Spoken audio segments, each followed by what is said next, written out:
Hello everybody, Omega Star Wars News here, back with another news update. Now, this one is fresh from Lucasfilm. It turns out today, Hayden Christensen has been signed on for a 3-picture deal with Lucasfilm to reprise his role as Anakin Skywalker. Kind of. Basically, as we know through The Mandalorian, cloning is now a major part of the Star Wars universe. So, the new rumor states that there's a strong possibility that George Lucas has been working on a script that will bring Hayden Christensen back as a clone of Anakin Skywalker named Starkiller. Now, this has a basis in legends for anyone who's played the Star Wars Force Unleashed game, as Starkiller is a clone of another character. But now, here is the idea of the leak.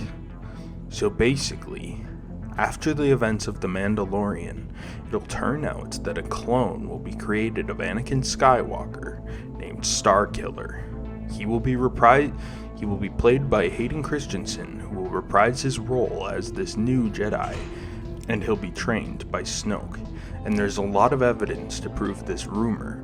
For one, Hayden Christensen's been seen recently at the Lucasfilm offices.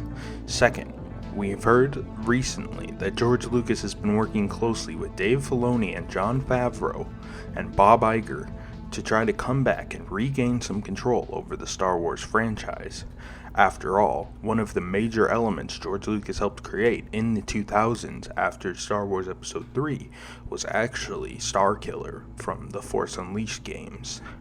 Now, this would technically retcon some of the Legends material about Starkiller being his own character, but with that said, Hayden Christensen returning to the role is a strong indication that this is most likely the case. Anyways, we do know that this character is a fan favorite amongst many characters, and it's possible by the end of the trilogy he will die and will be the reason Snoke named the Starkiller base because, as you may know, the name of Hayden Christensen's new character will be Starkiller. So it'll be interesting to see what comes about from this rumor, though it seems this is true based on my insider source within Lucasfilm. Of course, Kathleen Kennedy's furious about this because she prefers female leads in Star Wars, and now with The Mandalorian as well as this new Starkiller show, it's clear that the SJW agenda that Kathleen Kennedy creates is no longer going to be within the Star Wars universe. So there's a lot of exciting news coming out right now.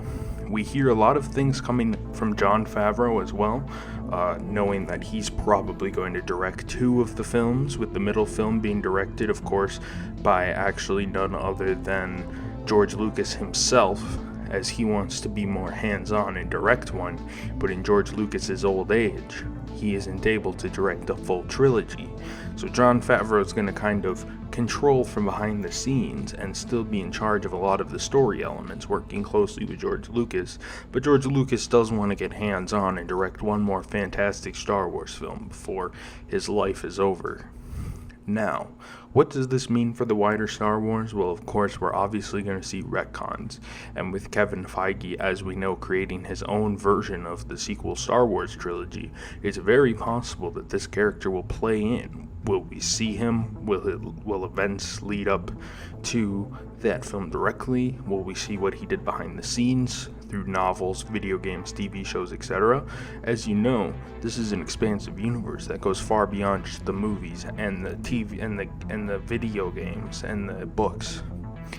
So, from a movie and TV side, this will be a fantastic character to introduce, and obviously Hayden Christensen being a fan favorite is going to put butts in seats at the movie theaters, and as well on Disney Plus through streaming.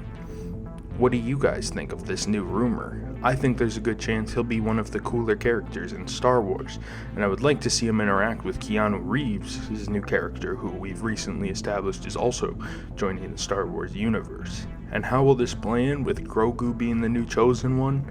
It's hard to say, but I'm sure we'll see a lot of new exciting Star Wars information as the time comes on. Thanks for watching, everybody. May the Force be with you forever and always.